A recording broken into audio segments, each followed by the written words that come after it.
Are you ready to rewind? Take a nostalgia-filled ride back to a simpler time. It's Acid Wash Memories, a retro pop culture celebration. And now your hosts, Joe Murata and Michael Quinn.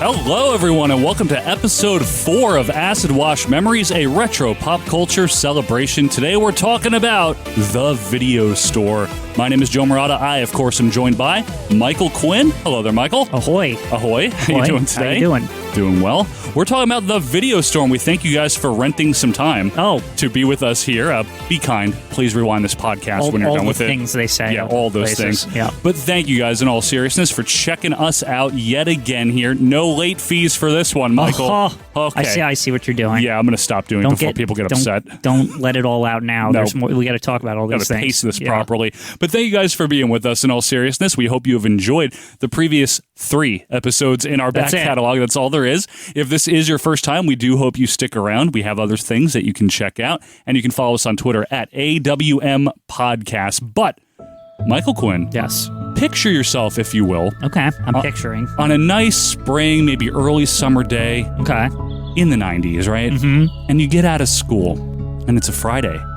And your mom or your dad, your parents, your guardian, whomever, says to you, you know what? You want to go rent a tape? Yeah, rent a tape. Why don't we rent a video tonight?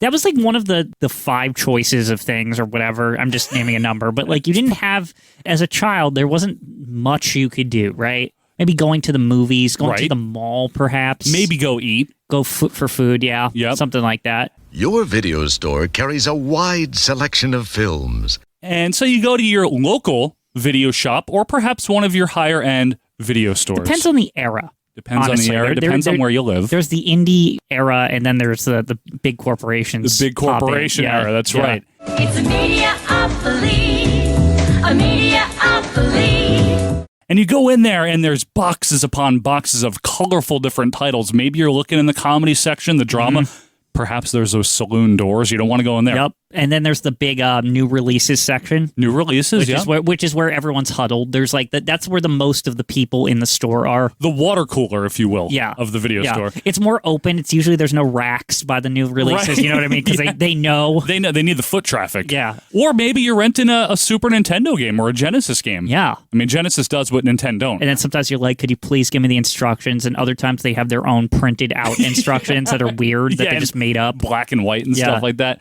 And one way or another, you rent whatever you're renting, and it is your entertainment, a piece of your weekend until that it is gets your brought weekend. back. It is your weekend. Because that was always the thing, right? With the video stores, Friday was their big day. Yes, Friday Everyone was a went big in day. there Friday, and then the return day is Monday or whatever. Yeah, or Sunday, depending. Yeah. Imagine the perfect video store. It would have a great selection, right? Right. Over 10,000 videos. 3 evening rentals, so no rush, no hassle. Fast checkout. 24-hour quick drop return. Open late every night. And that is a form of entertainment and spending time that is completely now obsolete. Yes. In 2023 and has been for a while. And there is a lot of romanticism about the video store. There is a lot of fondness and a lot of nostalgia. So, heck, why not talk about it here this week on Acid Wash? I would say it's an acid-washed memory. I would say it is, sure. Michael. Yeah. And as we often do here, we have to start all the way back at the beginning. What is a store? No. Well, store is a place where merchandise is exchanged. There was the barter system, and then currency came about, and that's how we got stores. There you go. Fast forward a few thousand years, if you will. Why don't we actually take it to something called videotape real quick? Because in the video stores, you rented typically videotapes. This is interesting because at the dawn of videotape, it was more for like recording, right? Correct, people did not. You couldn't like purchase movies pre-recorded onto them. This remarkable tape has been recorded and re-recorded 100 times. Videotape as an actual concept originated well before VHS, well before VCRs. In fact, a lot of sitcoms in the 50s began to be taped on videotape. But this is not your consumer grade, little cassette. This is big, giant, industrial size machines. Real size kind of thing. Pretty much. And obviously the difference between film and tape is that tape records signals magnetically, and whereas film is literally like the photographic process, but just 30 frames per second or whatever it might be. But the advantage was tape was cheaper. Tape was cheaper. And it looked like crap. And it didn't look as good, but it was reusable a lot more easily because it didn't deteriorate to the degree that film could deteriorate and yellow and things over the years. Boring! So anyway, tape was around, but in terms of the VCR as we know it, there were a few beta versions, no pun intended, on the early years. In the 60s and the 70s, Philips had one. In the very early 70s, there was also the Telescan U-matic in the 60s. But it wasn't until Sony Electronics in November of 1975. So let's just quickly date that. That is almost Sony. That's almost 50 years ago. Oh my goodness! I don't even think of it that way. To me, it's like 30 years ago or something. It's a long time ago. They unveiled the first consumer-level VCR, as we know it, video cassette recorder, known as the Sony Betamax, or Betamax if you're in England. If you've operated a color TV and an audio cassette recorder, you'll be able to operate the Betamax quickly and easily. Okay, so the Betamax, its plus was it had very good quality for its time, right? Very solid tape quality, which was something sought after. However, Betamax had a flat 2-hour restriction, right? They could only do 2 hours. I don't even think it might have been an hour and a half. Maybe an hour and a half, something like that. It was short. Yep. So you paid a price for that quality. And the thinking behind it was, like you said earlier, people would buy these newfangled VCR things. Record 3 television programs on that, right? You could time shift. Right. Meaning, something is on, but you're not going to get a chance to watch it. Well, you just set your VCR, you have someone record it for you, watch it at your convenience. The auto timer activates the system at the exact time you select, and that important program is recorded and preserved for your enjoyment and at your convenience. Pretty sure the Betamax players had timers and everything on them, I think they did. Primitive, but they did. Mechanical timers, I think, initially. And obviously, people weren't happy about that. People in the television industry sought to block the VCR because, they're not going to watch our show when the ads are running. It's all about the money. We know that. Not to mention, I'm sure the film studios figured out really early on that people, the movie of the week, people just record that shit. Yep. Right? If it fit on the Betamax, that is. So the next year, in the fall of 76, JVC, another electronics corporation, unveils its VHS format. Choose a JVC video home system and you'll get a picture as true and as reliable as JVC technology can make it. Now, VHS is the opposite. VHS is really long. The initial tapes, what were they, 2.5, 3 hours or something? In standard play, you could do 2 hours, but up to 6 hours in SLP or EP. SLP, but the quality is garbage. It gets a lot worse. In comparison to beta. Relative, yes, absolutely. But suppose it's over 3 hours. Relax. Panasonic VHS tapes up to 4 hours of sports, movie specials on one cassette. Wow. But you could record now full sporting events. Right. Full movies. And the length is all people cared about because we're also living in a day where people don't know, 720p, 1080. Nobody knows resolutions. It was like whatever the TV is, I don't know. And the TV is what it is. You can't get a better resolution out of magnetic tape. Yeah, back then I didn't know the TV's resolution was 240p or whatever. Right, 480, whatever it is. You can't upscale that. Yeah. It's recorded onto the tape. It is what it is. You know what I mean? However it comes in from the TV is how it records. Right. So we're not going to get into the format wars too much today because that's going to be an episode one day, obviously, here. But the results of this format wars are as follows. You have 2 competing formats, which makes for a hot market, which means that people now have a choice. And not only that, that means that there's competition. Prices have to be at a reasonable level so consumers can afford to buy these new products. When you say reasonable, though, I mean, we're talking $80 or something for a tape. For a tape, yeah, hundreds for a VCR. Yeah, that's a good point, Quinn. The VCR was cheap in comparison. The tapes would kill you. Yeah, and I guess we should put this into perspective. In the 70s, these weren't widespread. I would argue, and I don't have the data in front of me, but I would argue they didn't really start to get more widespread adoption and become the fixture in the home until the early to mid-80s. Right. It wasn't something that everyone had upon its debut in 76. But we're still just talking the recording era here, correct. Right? What do you put on these tapes? Right, but an important thing that we noted when you brought VHS into the picture was the length. Which is all anyone cares about. People were already recording movies and stuff on them. And eventually, the film companies got wise to this. Yes, they did. And they said, what if we threw some feature films out on VHS?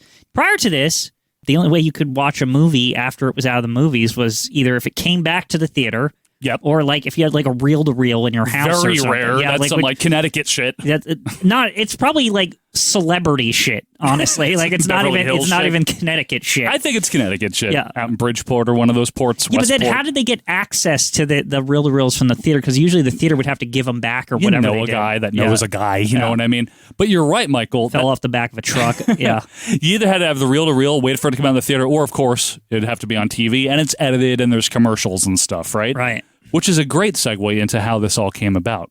Theatrical movies, like Quinn said, weren't available for purchase on a consumer medium before this. You really couldn't do it, which sounds unfathomable now.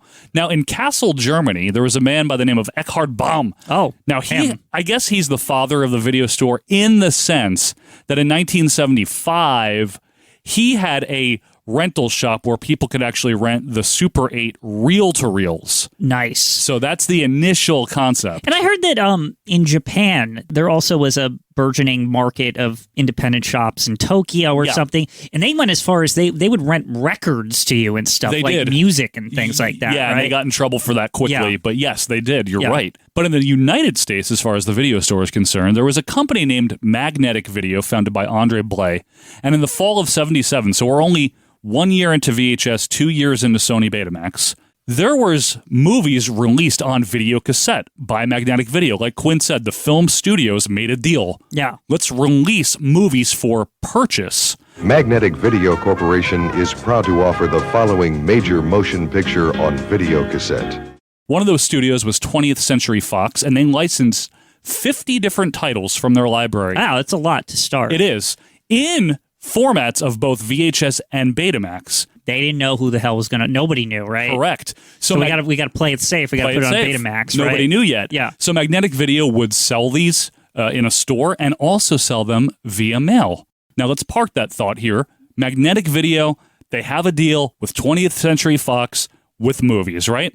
That's all well and good, but where's the rental come in? Right. Well, okay. The one thing I know about all of this, that deal, Magnetic Video and all that business, right? Those tapes were very, very expensive to purchase. Yes, they were. They were very expensive. Like ridiculous. Like, they were. For the time, like $80, $90, something like that. Yeah, these were like precious at the time. Yeah. This wasn't a widespread thing. Want to watch Wizard of Oz or whatever they had? I don't know. 20th Century Fox, Star Wars. Yeah, Star Wars. There you go. I don't think Fox had Wizard of Oz as MGM, right? Right. I think so. CBS always ran it. CBS brings you an all-family special, The Wizard of Oz, Sunday at 7, 6 Central. Wizard of Oz has a lot of weird distribution deals. I remember seeing a VHS tape that said CBS Video on it or something. I remember that one too in my local library, now that you mention it. But in December of 77, a little bit after Magnetic Video got its deal, there was a fella by the name of George Atkinson. And you know what he did? Brilliant. He invested $3,000. He bought one copy each of all the 50 titles for both formats. So he bought the whole catalog, right? Okay. And then he rented them to people via newspaper ads. Ah. But then he did open a store known as Video Station in Los Angeles. Interesting. The Video Station grand opening. So great, you'll want to put it on tape. Movie studios, meanwhile, have gotten pissed at Sony Entertainment for their Betamax, right? Yeah. They win a lawsuit initially. It goes through appeals and all this stuff. And finally, it gets overturned on like 84. No, sorry, Sony's allowed to do this. You're right? allowed to tape stuff. Right, you're allowed to tape stuff. Because again, money. Yeah. And the studios really, you got to understand their point of view. At first, they thought this is going to limit people from going to the movies, but it did the opposite. No, it did the opposite because, well, it did two things, right? It shifted the market there was a theater market, right? Which was, you get to see it right when it comes out. Yep. And then they could make extra money off the home market, right? After the movie was out of circulation. Yeah. Coming to home video, and it was like a big deal, right? Yeah, people that didn't get a chance to see it in the theater. They made double the money, right, basically. Exactly right. They wasted a bunch of money fighting it, in essence. And I get their initial reaction of, like, well, we can't let this happen, but I don't think it worked they out foresaw, fine. maybe they thought, oh, what's going to happen is it's just going to go right to the, movie store, right? And you're not going to... But they got their cut, and everything all worked out.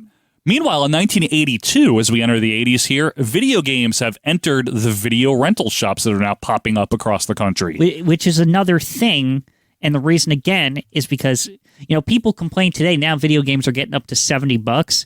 They were like $90 or something. Like when I was a kid, I remember they were like ridiculous. I remember some expensive ass Super Nintendo games, like NBA Jam being one of them. Right. Remember that? So like that's why I always laugh when I hear people complain, especially now that inflation.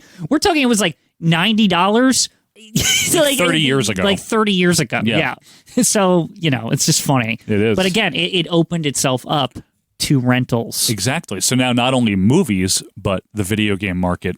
Ever feel like finding video games is harder than playing them? So by mid-1985, there were 15,000 video stores already in the U.S., yes. In addition to the tapes being rented out of grocery stores, which I know that one of my local grocery stores did rentals. I remember that too. There was one or something around here. I think it was a ShopRite that did it for a while. Drug stores rented them. A lot of different places rented them out. It was popular, right? There was like little side businesses forming, right? Yes. Because it was just so easy. You just purchased a bunch of tapes and then you just rented them. That was it. And it was just easy money. Some of the people that came into the business in 82, 83 felt that this was the great American dream. You quickly made your investment back on the rentals. I even worked at a video store much later, but but the concept, they were just a family that owned a video store. Like it was in their name. But it was in their name. But the funny part is like, it was just an idea they had. And they said, why don't we just, there's a little shop up the street. We'll, rent out the space and, And they did. Like that's how easy it was to get into this business. They just did it at the wrong time. Right. They did it at the wrong time. But still, I think the point remains is that it was a very easy, like, a starter business, one of those. That's why they popped up everywhere. You're right, because all you need is the space. And then just the capital to get the initial tapes or whatever. Get the tapes and then just get it like a database of some kind. Yeah. And that's it. Yeah. I mean, really, that's really it. That's the one I worked at was one computer, a couple of tapes, and we just ordered new ones every week. Yeah, I remember it. That was it. One of the video stores that was formed in 1985, October to be exact, was known as Blockbuster Video. Founded by David Evil Cook. Empire. Yes. David Cook had previously owned a software company. Nobody has the movie I want. Hey, if it's on video, Blockbuster probably has it. I mean, we have over 10,000 videos. By 87, to give you an idea of its rapid expansion, by 87, there were already 19 Blockbusters within 2 years that caught on. Maybe the name, maybe the logo. I don't know what they were doing. Well, okay. So Blockbuster steps in, right? The big advantage to me at Blockbuster was, I don't know how they did it, but they... one of the problems you went to when you went to the video store, you're in a pool, essentially, right? There's only so many of Die Hard 2 on the store shelf. Die Hard 2, maybe they have 3 copies or something, right? Maybe, if you're lucky. Blockbuster would have like 75 copies. They'd be able to service an area, and there was a zillion Blockbusters. So, like, even if all 75 were gone, it's like, oh, you just go down the street to the other Blockbuster, and they got it. That's true. We had a couple in close proximity to each other around here. It was quantity. That's how Blockbuster rose so quickly. I think you're right. I think it was rare to find something that you couldn't get, because it was rented out by somebody else. They solved probably the only issue with the rental thing, right? It was somebody else renting it. Yeah, was beating somebody to it. Like, I remember even like in the later eras when they'd be like, we guarantee we have it or some shit, right? They did, yeah. They would say stuff like that. They did. And this company, obviously everyone knows Blockbuster here, at least in the US, they expanded really fast, insanely fast. By 1990, that's 5 years in, 1,000 locations. Yeah, they were just everywhere. And it was in their business interest because that was the model, was that there was just so many of them. They were opening so rapidly, it was like one a day at some point for a period of time. But they became kind of the de facto standard. And when people think video stores, a lot of them think Blockbuster. So let's talk about Blockbuster a little bit. The memories that people have of Blockbuster, I don't share a lot of them. I'm going to be completely honest with you, and this may ruffle a few feathers and get a few goats, but I never liked Blockbuster. Blockbuster to me was like a tool in the toolbox because, we had independent ones too. Yeah, I liked those a lot more. What Blockbuster sometimes could beat people with is that, like, sometimes they would just have way more in a certain genre than, say, a normal store. Yeah, that's true. I remember I got really into, like, kung fu movies for a while, right? And I remember Blockbuster just had, like, a vast array that was just not at the indie ones.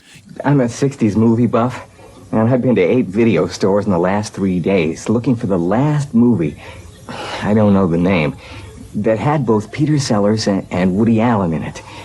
Nobody has it. To me, Blockbuster was just, again, a tool in the tool chest, right? It was like, I'm looking for this.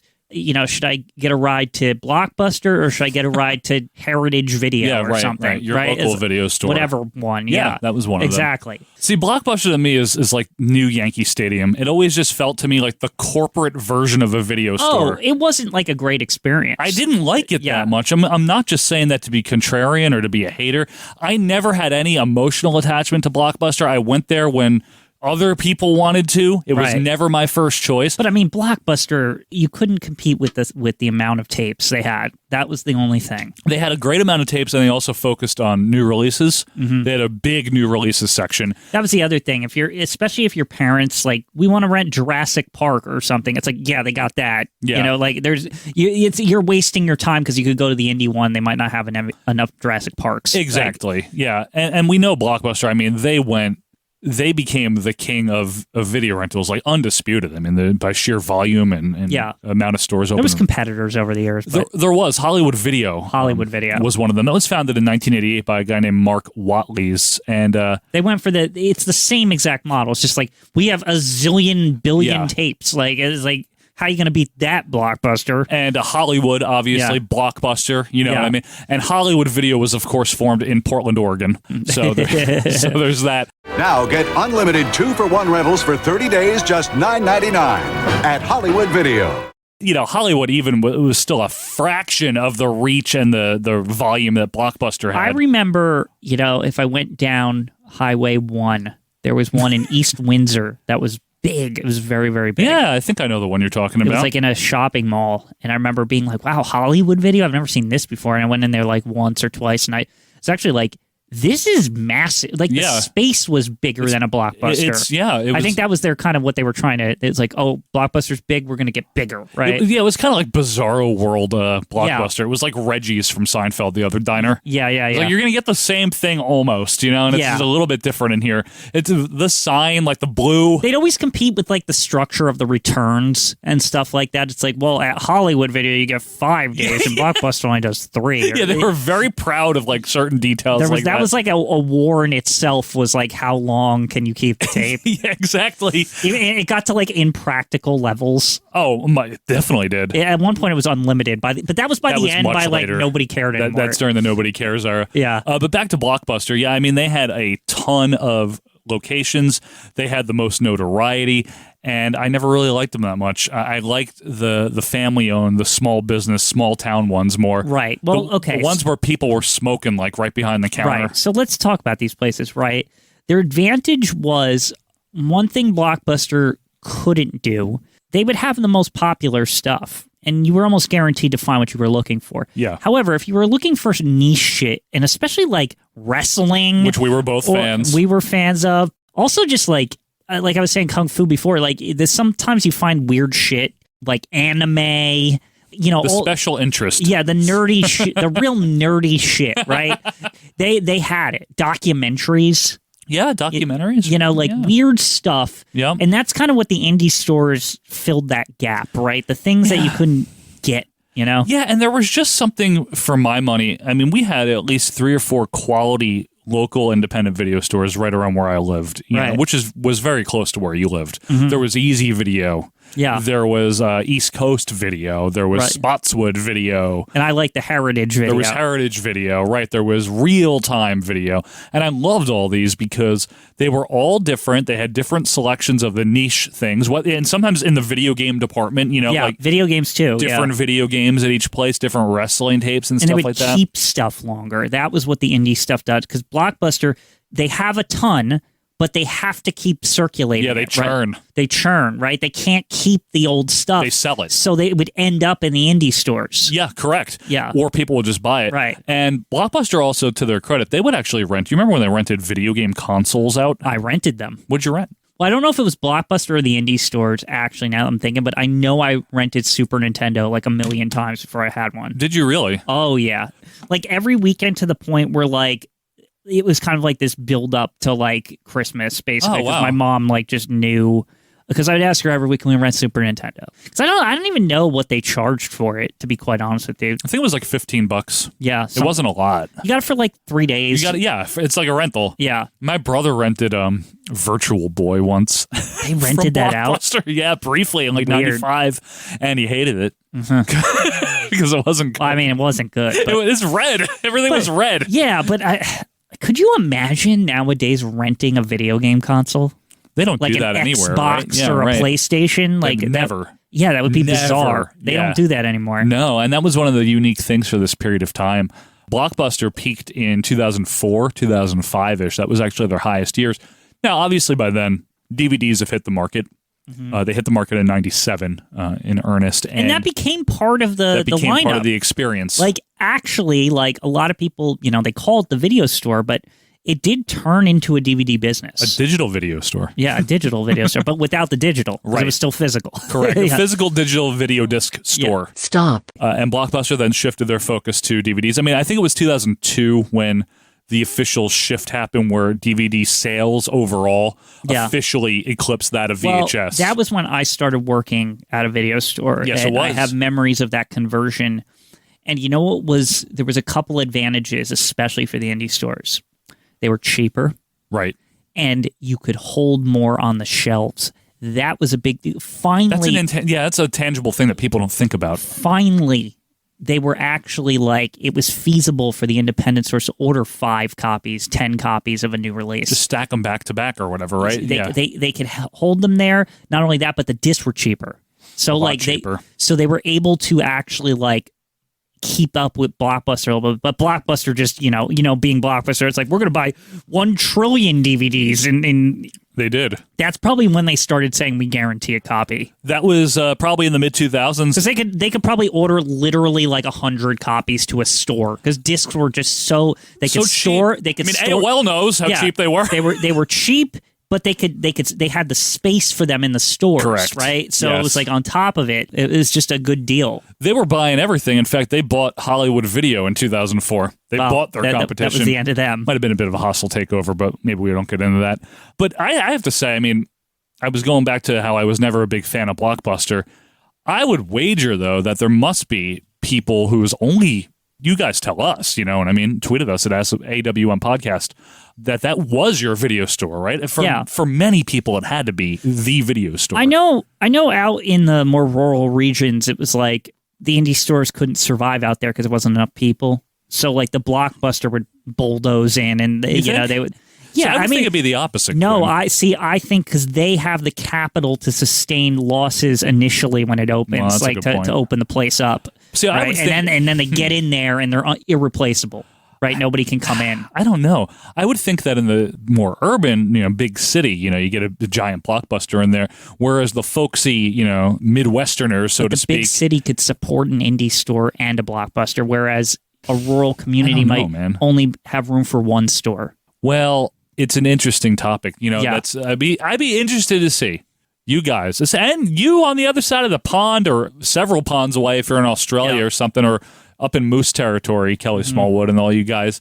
Let us know your video store stories. I mean, were you a Blockbuster family like so many were? Did you even have a choice? Did you even have the choice? Like it was that Blockbuster and there's no video stores for like 30 miles. Right. Or maybe you liked Hollywood Video. Yeah. They were popular. That's true. They were popular. There just weren't as many. They probably had regions where they were in command out there. Probably a little bit. I would imagine. Right? I would imagine so. We want to know your stories about that because the video store is something that anyone listening here can relate to, I think. I know in England, they probably have, rental shoppies or whatever they're called over there. Mm-hmm. We love you guys. Don't worry. It's a little playful humor. But back to Blockbuster before we go on to what happened to them. Yes. They were booming. They were absolutely cruising high in the mid-2000s. Oh, my God. It was... If you remember. We were a Blockbuster nation. Right. Yeah. Making a Blockbuster night. Yep. All the shit, right? I mean, even Blockbuster, they got into popcorn and candy. And they did. You go and you're like, oh, I could just get everything from the movie theater and just take it home. Get a T-shirt, too, if you really want to. You could. Wear my Blockbuster T-shirt while I'm eating my Blockbuster popcorn and chewing on my Blockbuster Twizzlers. Wear my Blockbuster hat and all that Yeah. shit while watching Godzilla from 98 or whatever. Right. Bullshit. That fucking movie. It was very disappointing. I saw that in theaters, and I was like, why is it not as good as I thought it was going to be? Why is it not as good, period, as anything that I've ever seen? It's true. But yeah, I mean, it was an experience in itself to go to Blockbuster. I just didn't quite enjoy or have the same fondness for that experience, so I don't want any false pretenses here. I was a local video store guy, and they were dropping like flies in the early 2000s. The one that you worked at didn't last long. No. It really didn't. A couple of years. I mean, it made it longer than I thought it would. I mean, it's 04 or something? Hey, I worked there. I watched the foot traffic decline in real time. You did? I got out of there before it closed, though. Oh, I know you did. I had one that I discovered that was a converted Krauser's about 15 minutes from where I live, Dayton Video. Remember me raving about Dayton Video? I remember Dayton Video. You remember it? Oh, I've been in there. Yeah. I loved it. I still have my card somewhere in one of my old wallets in one of my drawers somewhere. Little handwritten, my name, Joseph Murata, on there. Yeah. I fell in love with that place because this is 2004 or 2005 I discovered it. The later years where this indie one still existed was very special because they had old ass shit in there like that you could not get. A Blockbuster had long since rotated. Oh, it wasn't even like they had just rotated it out. It was like ago. They had rotated it out a decade ago because they're literally like, we don't have the room for this. During the Dukakis election, they were like, we can't keep this tape from 1987. It just isn't moving, guys. Right. We gotta sell it. And I fell in love with it because it was all videotapes. If they had DVDs, it was like a very small portion of their store. It was all VHS tapes. Wrestling, which was my passion, back then. I just loved that place, and it sadly did close a few years later, but man, did I love that video store. I just have much better experiences with the dirty rug type places with the weirdo working behind the counter. Or the local kid. Yeah. There's something very homey and very just cozy about that. It's good. It is good. No, I like these places. It's just like I said, mixture, toolbox. Like it was kind of, for me, I would go to whatever had what I needed. Yeah, but Blockbuster for me was like that screwdriver I never used. I had a Blockbuster card and I had my indie cards also in my wallet.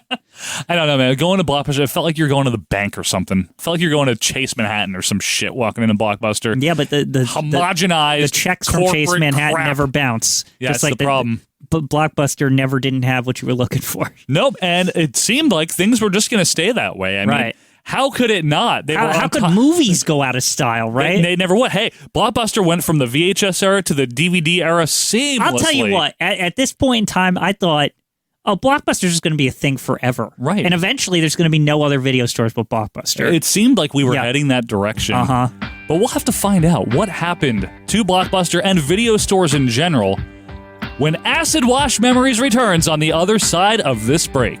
I'm broke, but I'm happy. I'm poor, but I'm kind. I'm short, but I'm healthy. Yeah. I'm high, but I'm grounded. I'm sane, but I'm overwhelmed. I'm lost, but I'm hopeful, baby. And what it all comes down to is that everything's gonna be fine. Ladies and gentlemen, presenting the world premiere of Blockbuster Video Value Packs, starring your 3 all-time favorites, movies, your favorite soft drinks and popcorn in Take 1. 1 movie, 1 soft drink and 1 popcorn. Take 2. 2 movies, 2 soft drinks and 1 popcorn. And Take 3. 3 movies, 2 soft drinks and 2 popcorns. Take home a Blockbuster Video Value Pack, now playing at a Blockbuster near you. Make it a Blockbuster night. All right, gang, what movie should we see tonight? I want Big Bird! Okay, kids, come with me. At USA Video in Feasterville, this membership card is the key that brings the world of home entertainment to you. With thousands of movies to choose from, there's something for everyone. And USA Video does more by offering many specials, like their Rent One, Get One Free on Mondays, and their Children's Rent One, Get One Free special all week. Others say more. USA Video in Feasterville does more. Welcome to Taco Bell. Can I take your order? Let's see. 1,000 burrito supremes, 700 Mexican pizzas, and what are those new gorditas? Hey, Godzilla, want something to drink? Godzilla's at Taco Bell on 4 collector cups, and now you can put them in a cool Godzilla cup holder. Get them while supplies last. And now we return to more acid-washed memories.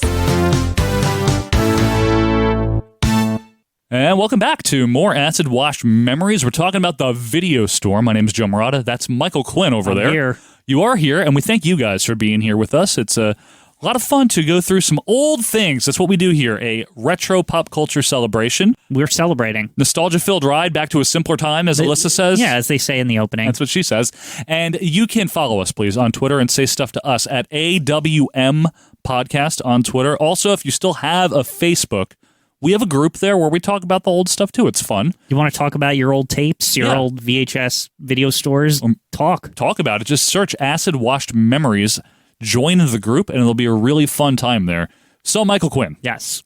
Blockbuster riding high in the mid-2000s here. Blockbuster empire is strong. Yep, and that's the force is strong with with Blockbuster. And because they what a rented time. Star Wars. What a time that was. Yeah, they rented Star Wars. They did. And the Empire struck back because it bought Hollywood Video. Yeah. But enough puns here. What a time that was, because you had cable on demand, right? You had your DVD player. Right. I'm talking most people. You had probably cable or high-speed internet by that point, right? Most people. Not AOL, as we discussed last week. Not yet. Not anymore, I'm saying. No. I mean, you had AOL for part of this shit. Yeah, maybe for part of it. Like the second half, the sad half. But a couple of things started to happen right around the mid-2000s. We have to roll it back a little bit to the late 90s when a company known as Netflix was formed. Yes. Go to Netflix.com, make a list of the movies you want to see, and in about one business day, you'll get 3 DVDs. So this Netflix comes along. So they had an interesting spin on this, right? One of the things that was kind of annoying about the video store is you were kind of like, I don't want to go there. Like, because it's always a madhouse. Like, especially on Friday, the lines are long. Yep. It's kind of shitty, right? Netflix had a novel idea. It's like, there's this new thing, the internet. We can have a site where you just say the tape you want. Or did they do VHS at any point? No. They only did DVD, right? Yep. So DVD, when that came along, Netflix came and said, look, if you tell us what you want, we'll send it to you. And you don't even have to, you can return it whenever you want because we're just in some fucking warehouse. We have 1,000 million copies of this shit, right? Yeah, and you pay just a monthly subscription fee. You pay a monthly. It's kind of like being in a club. That was kind of how they pitched it, right? It's like the old school record clubs and stuff, you know? It was like, if you join us, you can just pick as many. We'll send you 10 things, and it's part of your membership. So that was the other advantage, right? It was like, usually you were paying per tape or DVD.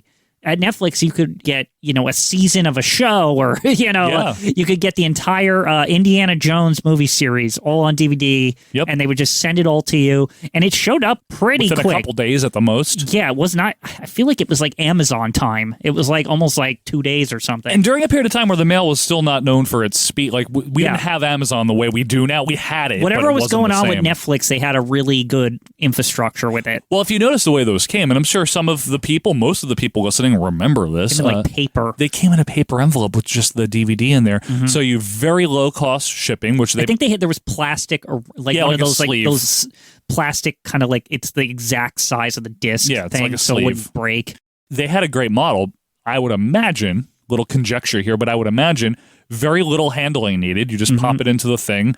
Very little shipping cost. They probably amortize that into the subscription fee. Yep. You know what I mean? So the customer didn't pay shipping. You know what I mean? Yeah. And you got it quick because it is small. It just they can get bulk sent through the channels and get to I your also door. want to give some props. Another one modified Netflix's idea a little bit and was very popular was Redbox. While Netflix and Blockbuster battle over the DVD rental market, a new competitor, Redbox, is gaining traction with movie rental kiosks like these. Redbox. And what Redbox did instead is they put little booths, these machines, almost like vending machines, right? Yep. But they had touch screens on them, so it looked kind of fancy. This was clever to me. They put them outside convenience stores, 7-Elevens, all sort of quick near checks, malls. Near malls, wherever.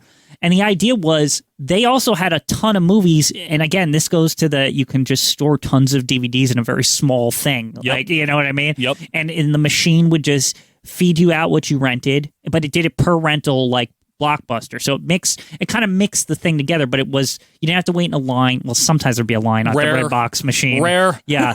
But you could go, what was interesting is, I remember this happening a lot of times when I was a kid, actually. You have a sleepover or something, you didn't decide you wanted to rent a movie until later. Redbox was always open. You could go to a Redbox in the middle of the night. You could go, you could go to Redbox at 6 a.m. Yeah. And it didn't matter. It was just always renting DVDs. It's like an ATM for movies. Right. So that's an interesting point, Quinn. So now we've got Netflix mail-away system, which started in the late 90s and really started picking up steam in the 2000s. We've got Redbox kiosk, essentially, right? A self-service movie rental kiosk. 24 hours a day. I guess that's 24. their advantage, right? Yep. We've also got cable on demand started to pick up. And it was more primitive. Right. But you could start to more easily, with the click of a button, rent a movie for $4. You didn't have to call the company anymore, the cable company. They integrated a system called On Demand, actually, that it was, like you said, it looked like a TiVo or something. It was like a very basic menu. And it's just like, do you want to pay $2.99 for this movie? And Hit movies without leaving home. On demand with Comcast Digital Cable. And then you had it. Yeah, and it was just zapped right to your TV. No calling, no waiting. It usually You had to worked. upgrade the cable box, though, to get that. Remember, that was the one that was like wider and like really big. Yeah, a lot of vents on it, I remember. It was just literally like a PC or something. Like, I remember I took the top off once because I was that kind of kid. And like I was like, what is in here? It's just a circuit board. Of course it is. But it's like a really big, long one. Didn't we have one of those when we lived in that house together? Didn't we have one of those until like 2015? Yeah, it showed the channel and the old and then you're like, enough of this. We don't need cable anymore. Remember that? Yeah. We have PlayStation or like an Apple TV or something. There's something to be said for that. But yeah, so now we've got alternate mediums, alternate ways to get movies very conveniently. You have the Netflix mail-away, you have a kiosk, you have your cable box. But still, the Blockbuster empire was still strong. Very strong. These were early attempts to kind of jostle Blockbuster, right? It was like mail-away, kiosks, on demand, like none of them got the full thing, the convenience, the quantity of videos, etc. Right, the functionality. All of that shit. None of them got it until one of the competitors here made an upgrade. That would be Netflix, who started streaming in 2007. But I want to do one thing real quick here. I want to dispel a little bit of a myth that has permeated Blockbuster's legacy, in the sense that it wasn't that Blockbuster was not aware of the potential competition of Netflix as a mail-away and then streaming service, or Redbox or On Demand or anything. They were aware. The problem is, they tried to eat their cake and have it too. They tried to hang on to their traditional model, but also veer into... There was like a mail-away Blockbuster. Exactly, in 2004. I swear they even tried an app at some point. They did. But that's we got to wait for we got to get into Netflix first to they talk did. about that, yeah. But they also had their own kiosks a la Redbox. So they tried to fight a war on multiple fronts. Right, and when you do that, you're not focusing on any one front entirely. And here's the thing, is Blockbuster, even with all that competition, right? Blockbuster had a tangible advantage. There was an attachment people had to just go in.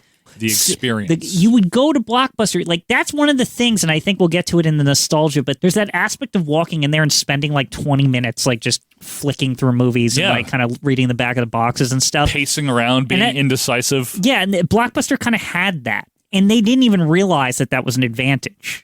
The people could put their hands on the boxes, they could look at them, they could make a decision. Maybe they come in and they get another one because they'd be, oh, this looks really good also. Like, you know what I mean? They kind of they did have a way of kind of competing. There is something to be said for the appeal of physical media. There's something to be said for the eye-catching display of thousands of boxes, you know. And as much as you didn't like Blockbuster, it was very slick in there. It was what I mean to say is the presentation was very slick, but that's not what I'm looking for. It was well lit. I don't want that. And it had aisles and aisles of films. I want dingy and smelly, man. Yeah, I'm just saying. I do. I'm not kidding. But most average Americans don't. Most average Americans are dingy and smelly, Quinn. They decorated Blockbuster like it was a movie theater, but like it wasn't also. It was a weird. movie theater owned by Rockefeller. Yeah. Anywho. Yeah, anyway, by Steinbrenner maybe, but anyway, yes. So streaming. Something that when we were growing up, I mean, we were talking a little bit about AOL last week, this seemed like magic when this came out.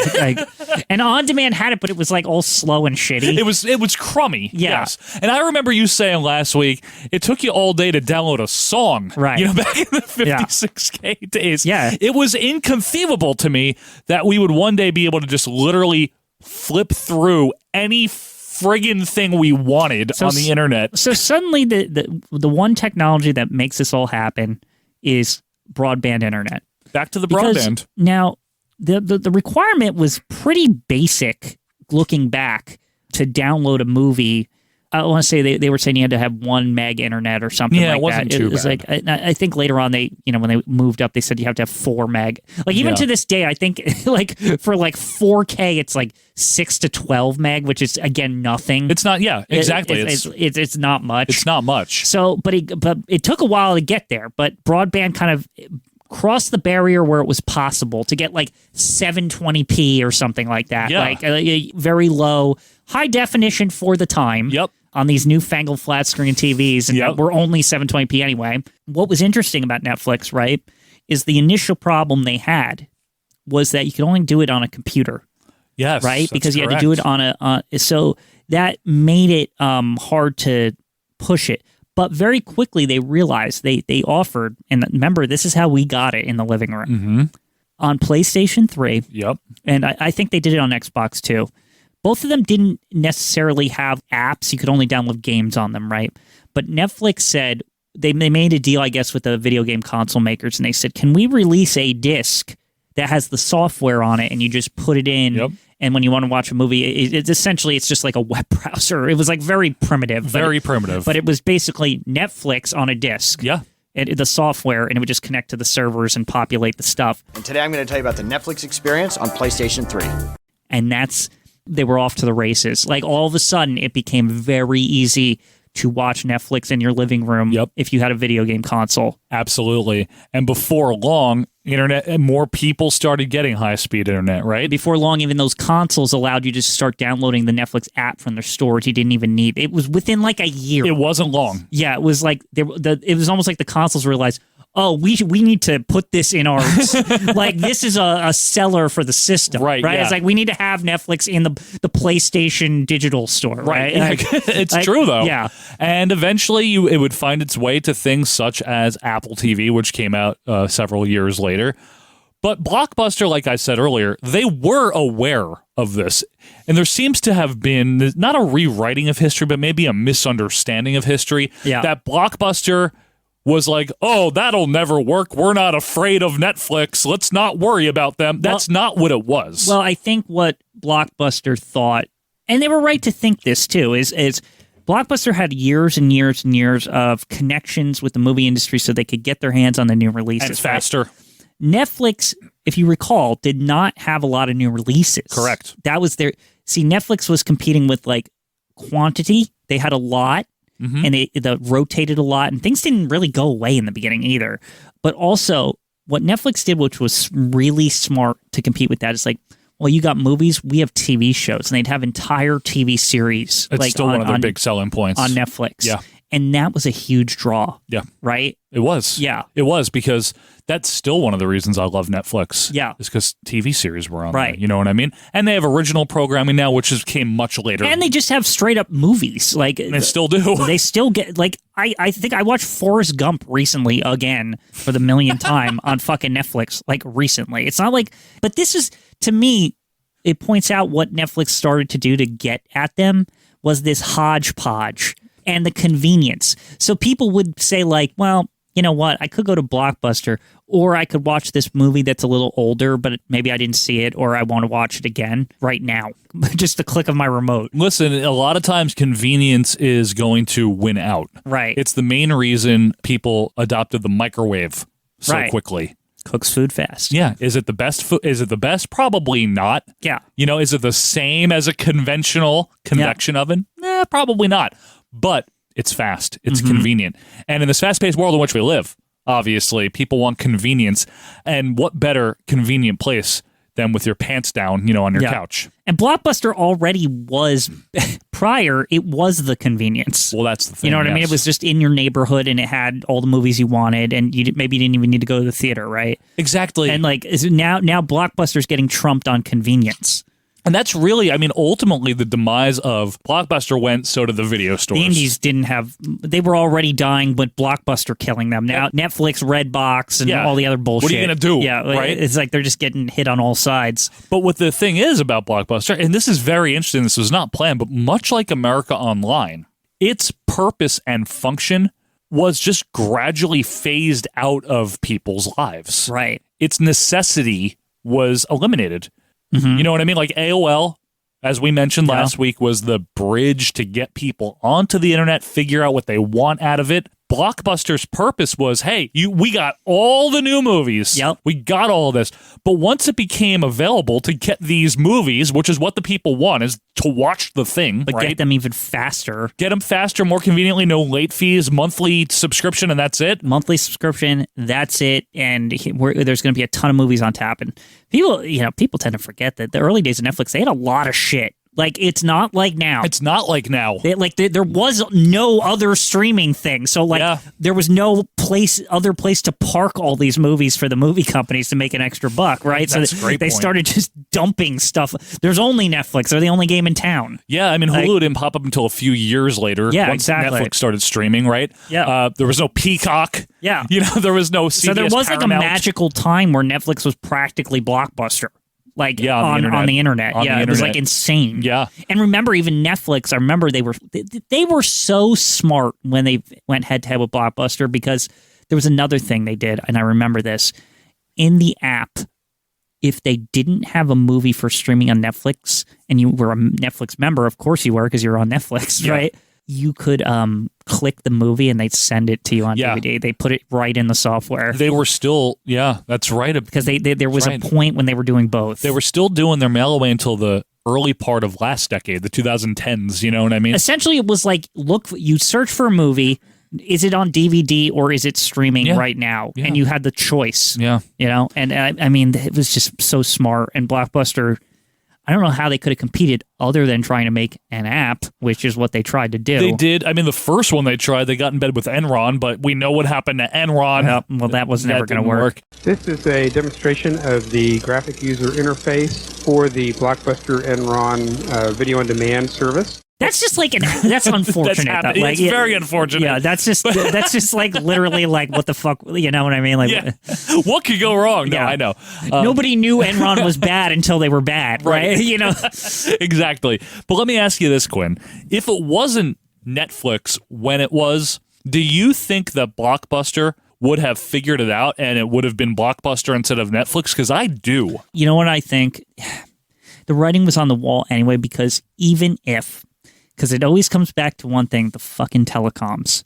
They were going to eat their lunch on cable on demand as on demand got better and better and better, as they could get faster and faster boxes in the home. And sure. You know what I mean? The software could run better and better and better. It was only a matter of time. Netflix had to strike when it struck because of the cable companies were already doing what they were doing, essentially, what they were trying to do.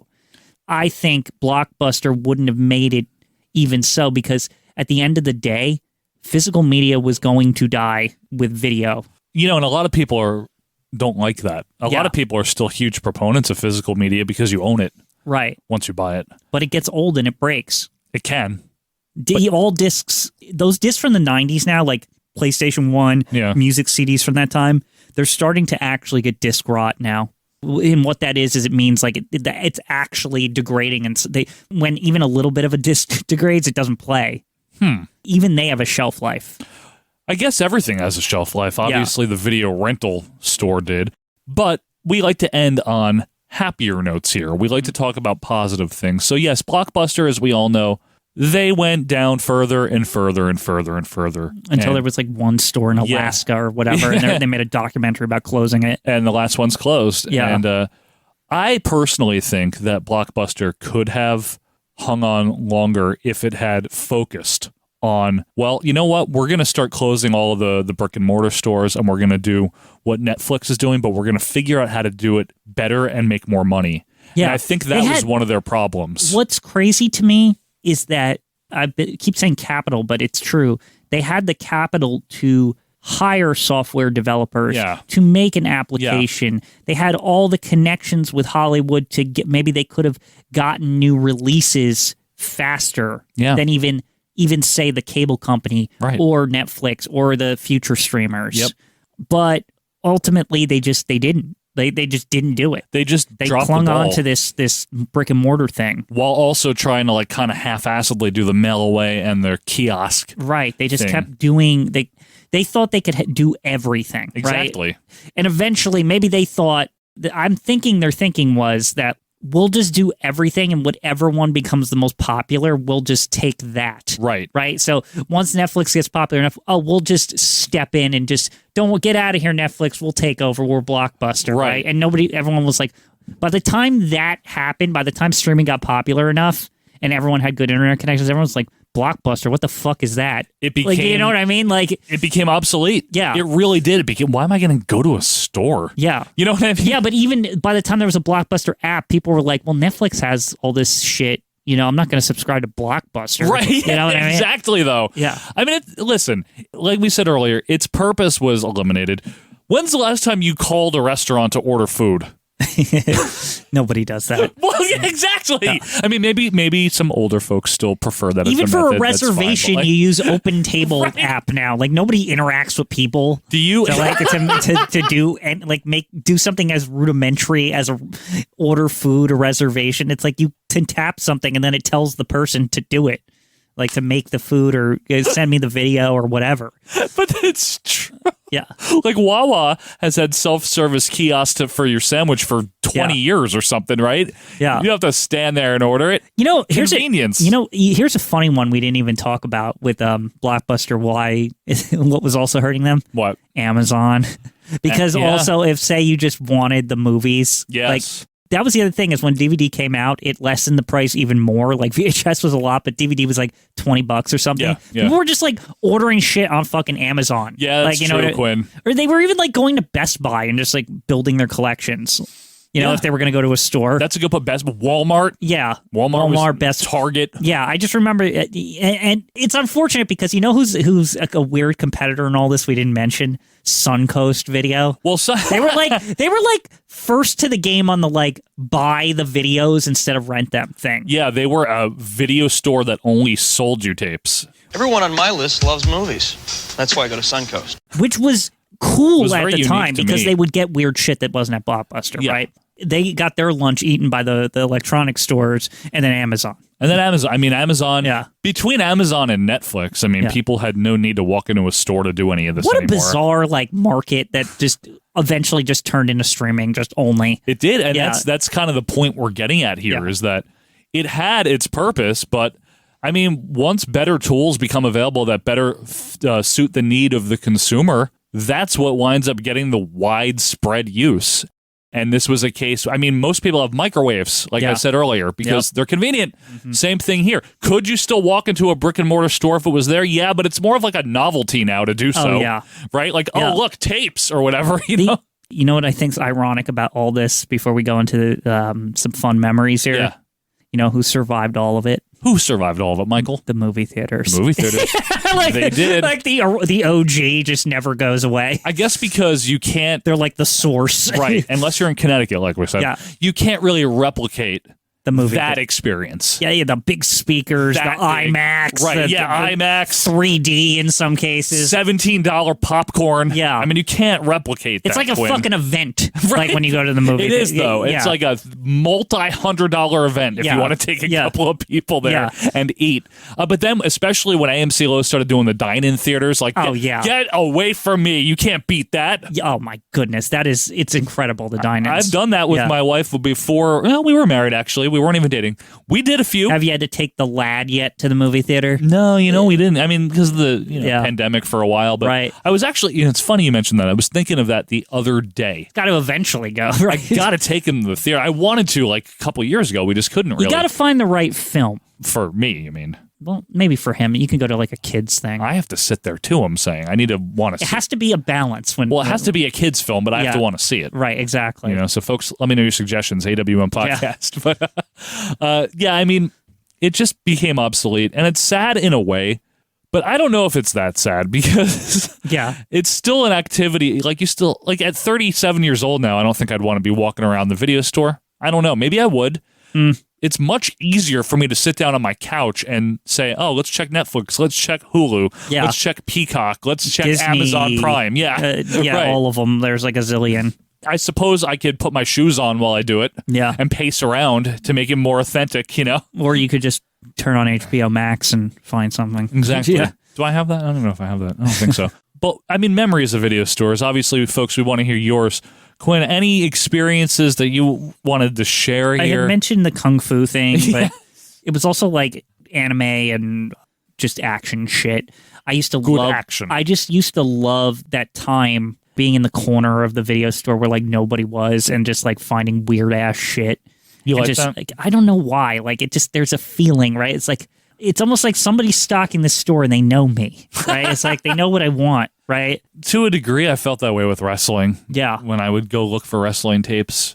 And there was nothing like, you know, finally finding it and then they take the thing off of it and you know, they give it to you. And then you're like, oh, I want the popcorn, the one that like it comes in the bucket with the... You bought that, huh? All the time. Because you know why? Why? That shit was great because it was like really heavily buttered. Oh, God. Like even more so than the most kind you could get at the... Like it was like ridiculous in comparison. I can believe that's not butter. I'm going to just put it that Whatever way. the hell it was amazing when it came in that bucket shit. The only downer was it wasn't as much popcorn. But it's a bucket. Yeah, it's a bucket Who full doesn't of want a bucket? overly buttered popcorn. Like the kind when you go to the movie theater and you're like literally dousing your shit in popcorn. See, yeah, I don't But know. it's not just Blockbuster. Oh, sorry. So that's like the 50-50 for me. So right there's Blockbuster, that half. Sure, yeah. And then there's the independent stores. Yes, and my favorites. all the wrestling tapes. The little guys. That I would rent at the store. And I would spend so much time and be like, should I get SummerSlam 92? Or Yes, should always. I get WrestleMania 7? Or whatever. Also a good choice. Like, and I would just look at these and they had the big boxes there still. The big oversized, from 90 to 92. Yeah, they had that. Loved it. I adored these places. And on top of it, the video game selection at the independent, the Heritage that I was talking about, not only they would rent you the systems, and I definitely rented the system from there, the Super Nintendo, but I remember renting F-Zero and Turtles in Time there. Oh, I definitely rented Turtles and all in Time. those. And I remember the cool thing in Mega Man X. And I remember that they had these custom-made instruction manuals printed in the plastic boxes that even had like tips, and some of them had codes. I remember those. And I was like, oh, these are weird. And like they would like tell you things. And I thought that was like one of the coolest. That's what I was joking about the instruction manuals earlier on. Yeah. Well, because some of the video stores would just use the real manual from as if you bought the game. But then it'd get all shitty. It'd get all shitted up, but someone would spill like jelly on it or something. You know what I mean. Right. But then pages then missing. the other stores would laminate the like pre-made manual into the fucking box so you couldn't fuck it up. Their own like cheat sheet, basically, like how to play, and it would have like weird pictures sometimes that were unauthorized. They were not. Nothing was authorized. To control Mario, press B. And they were clearly printed by like the company that they got the things for the tapes from. The tapes, or not the tapes, the video games from. Yeah, videotapes, whatever. Yeah. What are you, my mom? Yeah, calling them tapes? My mom called them too. Yeah. You renting any videotapes? No. But she meant games. Game tapes. Game tapes is what you're video game tapes. Like, I'll tell you, that's what my mom would say. Video game tapes. Video game tapes. I like that. To distinguish them from, because she just called any movie a tape. A tape. Yeah. Gotcha. My fondest memories are, of course, piracy. And so yeah, you were more a copier, right? Would you rent movies and copy them for what purpose? Because you already watched it when you rented it. No, I rented wrestling tapes and copied them. I didn't copy movies. Yeah, movies like you're going to watch illegal. a movie once. No, it just doesn't even have like a reason. I didn't often do that. Yeah. No, I copied a lot of wrestling from there. I mean, that was a mind blower to be able to say, wait a minute, I have two VCRs. I can do that. I think I was 10. Yeah. When I started figuring it out, I can do this, right? And I figured it out. And it's pretty easy once you figured it out, right? Great. I love doing it. But man, I got to tell you, the independent ones is where it was at for me. And I had a different rotation of them depending on if I was staying with my grandparents maybe for the weekend, or my mom, or sometimes my dad would take me to a different video store, and they all had a different feel. But what they had in common was low income stores that were doing their best to keep their heads above water. Oh, yeah. No, I remember that when you go in there. And I loved being able to support that. I want you to tell the good action story, because this is something we referenced on our old show, a real, and we've never even explained this. I don't think we've ever explained good action. So when I was working at the video store that I worked at, which is like the early 2000s, it's like 15 or something. Yeah. There used to be this guy that owned the pizza shop. A shitty pizza place. And he would come near the end of business hours, obviously, because he's also working. Yes. And he's running his pizza shop next door. It's shitty, too. And it wasn't good. I didn't know if he was Enzo or like... He's not Enzo. He's like Victor or whatever his name was. I don't know. But anyway, he'd come in, and the first thing, he would come up to you every single time, and he'd be like, "You got good action?" Like every time. You'd be like, "I don't know, man. Like, it's like, let me look, like, what came in this week or whatever." And it's like Die Hard 4 or whatever that one was with Matthew LeBlanc. Not Matthew LeBlanc. Not Matt LeBlanc. Who's it? Shia LaBeouf. Shia LaBeouf. Yes. Remember that? Like Matt LeBlanc. Matt LeBlanc. No. You know what I mean, though. You'd always be like... Yeah, David Schwimmer. But because he said good action, I always felt like this weird obligation to find an actual good one. Like, I love it. Like, I'd feel like guilty if I gave it, because he would tell you what he thought of it when he got back. Wait, he did? I didn't know that because part. he worked there. Well, I know that. He was like a neighbor. He was like next door. Yeah, so he'd obviously have to return it. But did he tell you he liked it or not? Sometimes not. I felt like if I recommended him something that I thought was like subpar, but I just wanted him to get him out of my hair, I was like hoping he wouldn't like get sad, you know? It's such a good story. That got good action. Good action. Every time, right? Every single time. I just love that story. There was people that just, they were looking for a particular thing. You know, action movies. Some women are looking for romantic comedies, like whatever. Workout tapes. They were there. The saloon doors. The saloon doors. I mean, should we spend a second on what the fuck that is for the kids at home? Porn.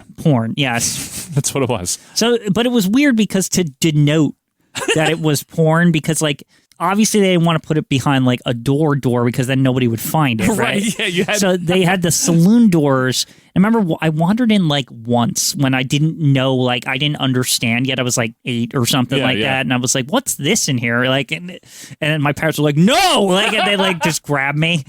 I'm like, I don't understand. It's a video. Like, what could be so bad, right? I don't think I ever wandered into that. I don't know when I actually found out what it was, but I remember asking my mom. She's like, "You don't want to go in there," or something like that. You know, very discouraged. We didn't even talk about this, but that was like a big business for these places. Porn. Now it's all streaming. Yeah, now it's all streaming. Porn or whatever now. But back then, this was your porn. Yeah, it was the greasy corner of your local, behind the saloon doors, your local strip mall's video or store. Cowboy doors, as some people would call them. Yeah, cowboy doors, right? So it was. I don't know if cowgirl might be. Never mind. That's not necessary. You know what I always retroactively wondered? This is a family program. What? Retroactively wondered, what and maybe our listeners, did they update the porn in there, or was it just like this is what we got, and whenever we got it? Like, was there new porn? Oh, that's true. Was there a new releases of porn behind the doors? Because I wasn't old enough. By the time I got old enough, they didn't carry that shit. Because Blockbuster, like, got rid of that. Yeah, no, they didn't do that. Yeah, so... They did not do that. Yeah, they did not do that. This is a family store. We are not doing that. No, but I mean, listen, the whole point that we were trying to come to with all of this is that a lot of us have the shared experience of going to the video store. And I guess, listen, I was being a little bit cavalier before when I said you just want the product, however you get it.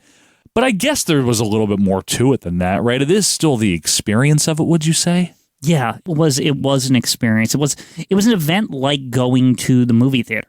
Yeah. You know, your parents would take you, and it was like a thing you did. There was always families in the video store, right? Yeah. Especially Blockbusters, because they didn't have porn. Right, as we've established. At this point, there were no saloon doors on that one, Quinn. Yeah, exactly. No, but I mean, even as teenagers, Quinn, I think you and I went to a couple of parties, sleepovers for a friend, and but one of the... Want to rent American Pie? There was always, like, that was fine, but there was always some batshit horrible movie that we had to rent because he wanted to. Want to rent Final Destination 3? Yeah, or like Euro Trip or one of those trips. Euro Trip was great. Wait, which Scotty doesn't know? I mean, it's not great. It's funny. Like, it's got a few ha-has, I guess, a few guffaws, but you know what I mean, right? Where that was the communal thing. We're all 16, 17. Let's go to the video store and figure this out, you know? Mm-hmm. And I certainly love doing it, but I also don't know that I miss it. Can I be honest? Like, I don't know. Is that callous of me? Am I being callous? I miss it and I don't miss it. I more wonder, does it cheapen like selecting movies for later generations? Like, because I think it does. Do you think that younger generations spend as much time on the like looking around screen as on Netflix as we do? Because we're so, I'm saying it was bred into us that you're making a fucking decision when you rent a movie. Like it's almost like built into our decision process when we're flipping around on Netflix. And maybe that's not the case for the younger generations where they'll just click on anything because it's just like whatever. Well, because you can turn it right off. Yeah, exactly. But we would, for us, it's like, okay, I'm looking for something. That was a commitment. Yeah. That's one thing that's different now. Yeah. Back then, it was a commitment to go to the video store. If you picked the wrong movie, you were screwed. Yeah, that was your weekend. That's your weekend. It's over. Or the wrong video game, which I did plenty of time. Oh, my goodness. Sometimes I would pick some clunkers for Super Nintendo. Oh, yeah. I'd regret it. I mean, like, why did I pick Super Bass Fishing or whatever, You picked Super Bass Fishing? Multiple times. I would always pick something that was, like, way too hard. And then you couldn't get past the first fucking stage, like those Simpsons games where you're like, Bart's Nightmare? Yeah, I'm like, I loved Bart's Nightmare. What is even happening? Hard as hell, but I liked it. I liked it. Loved it. I thought it was weird, but I remember it being like random, like where the hell you ended up. And I was like, sometimes I just. It was a dream. Yeah, sometimes you couldn't make it past the first screen. Well, there was Bartzilla, and there was so many different things. Don't worry, we'll be talking more about video games and all those things later on as this series progresses here. I also tried Virtual Bart. Couldn't. Oh my goodness. Want to rent tough. the Rocketeer and like the first stage is impossible.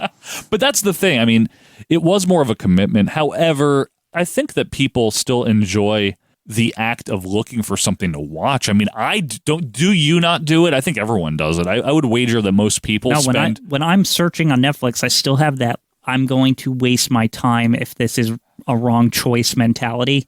Like it's still like ingrained in my selection process. You think it's because of the video store? Or is it just I think it's totally because of that. I think I spend way too much time on the selection screen. Do you think that the rental setup helped people to maybe enjoy stuff that they wouldn't normally if it was streaming? That's another aspect because they can't turn it off, right? They're just gonna. Well, I spent money on this and I'm gonna watch it. Exactly. Yeah. It's like buying food. Even if it's not good, you're probably going to eat as much of it as you can because you spent money on it and you're hungry. Even as a memory, though, we didn't even discuss. I knew this happened all the time. It's like sometimes they have a rent two, get one free or something like that. I love those, yeah. And then, that would encourage people to rent really weird shit. Yes, rent two, get one free. Yeah. I remember that. One of my stores very had common. That. Very common, like, weekend thing. Yep, it was very good for the weekend, too. Get a couple of tapes for the price of two. Get 3 tapes for the price of 2. Actually, I think they did a lot during the week, too. Like 2 for Tuesdays or some crap. 2 for Tuesday? Like one of those dumb things. 2-1-4-3? They take the day and they're like, well, this is day, it's really quiet in the video store. Let's like encourage people to like get over here. I guess it's not a big traffic day, right? Tuesday, no. Oh my God, like the worst days were like Tuesday, Wednesday, Thursday. Like fucking nobody. That's because TV's really good those 3 days. Yeah. Typically in the 90s. I mean, and even Monday's big only because it's return day. Yes, but correct. like Monday, because sometimes you get people that stick around and rent something else. Like after they return. Upon the return. So you had traffic on Monday, but people probably weren't watching it because Monday Night Football and, that kind of shit. Good point, yeah. I mean, TV was some stiff competition Monday to Thursday, Michael. It's true. Got Roseanne and Home Improvement on Tuesdays. Wonder Years on Wednesday. Yeah. Must-see TV Thursday. I mean, come on now. Yep. TGIF, nothing on Friday. TGIF on Friday, but and then you had Snick on Saturday, and like yeah, but you could watch your movie in the middle of the day. And then sometimes on Sunday they just put a fucking movie on TV. They did Sunday Night Movie. Yeah, I believe it was called. Yeah. Wasn't it? Like the Disney one that's like super special. Oh, I know the one you mean.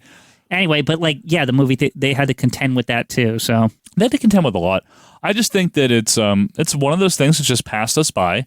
I don't know if anything will ever replicate it, and I don't think. I mean, unless the zombie apocalypse comes and technology breaks down and there's a need for old fucking DVDs to be rented because it's the only form of entertainment. or old VHS tapes. And it hasn't been disc rot, obviously. And they're, or whatever's left in the apocalypse. I think as long as physical media doesn't make a comeback, then rental stores aren't making a comeback, right? Right, yeah. I think it's very niche now to have a video store. I'll say this. I could see somebody opening up one like how they do a barcade. Of course. Something to that, like a twist on it, right? I mean, I don't have it in front of me, but I know they still exist. It's just, it's more of like a novelty. Right. But it's not even up there with the way vinyl made a huge comeback, because the one thing that vinyl has over quality was still good. That's exactly what I was going to say. The format was like archaic. Right. Vinyl still has its, audiophile enthusiasts and things, people that swear by the quality. It was mastered differently. But you can't say that VHS is better quality than streaming. No. Like, you can't tangibly say that. But you can also make the case that there's a VHS feel. I don't know how else to explain it. That's an intangible, and I'm with you 100%. Yeah, like 100%. And sometimes they put it in movies, like as a callback. like Guardians of the Galaxy, where Star-Lord, how he's a big '80s fan, or like something like that, or like a horror movie when it's like a shaky cam, or and it goes to VHS quality briefly. Well, and not only that, Quinn, the trailers that would sometimes be put onto the VHS tapes, as we've talked about with Turtles 2. Yeah, the kids. And Step Kids. Step Kids, yes. Wasn't even released as that. Yeah. Whole different story for another time. Yes. My dad's almost 40. Looks like he's 30. Thinks like he's 20 and acts like he's 10. He's fun to play board games with. But things like that, just the intangible, the little...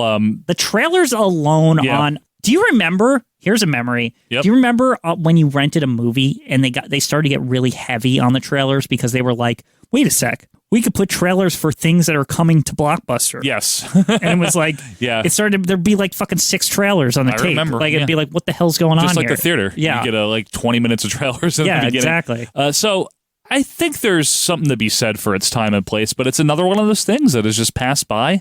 I don't see it making a widespread comeback ever. No. Literally ever. Mark my words, if in 50 years, when I'm in a home somewhere. Watch it's like 3 years from now, like after this podcast, and we just sound stupid. It's like everyone's going to the video store again. Blockbuster has reopened, blah, blah, blah. Now with 1,300 stores open. Yeah. Hey, if that's the case, I'm willing to sound stupid. They're like Cafe 80s or something, like inside. Yeah, like exactly. you get a bite to eat and rent a tape. Hey, I'm willing to be the fool for everyone's entertainment if that's the case. I'll be totally wrong. If it brings back physical media, if we can go rent something, I'm totally fine with it. But folks, we do hope you've enjoyed being with us here this week for another edition of Acid Wash Memories. We want to hear your stories and your reminiscence of the video store, Blockbuster, maybe Hollywood Video, maybe your local stores. Let us know. Do that on Twitter at AWM Podcast, and you can also join our Facebook group, Acid Wash Memories. But we will be back next week for something completely different. Until that time, I am Joe Murata. That is Michael Quinn. We are wishing you to be kind and please rewind. We will see you next week on Acid Wash Memories. See ya. Like what you heard? Be sure to leave a review and subscribe on your favorite podcast app. We will see you next week.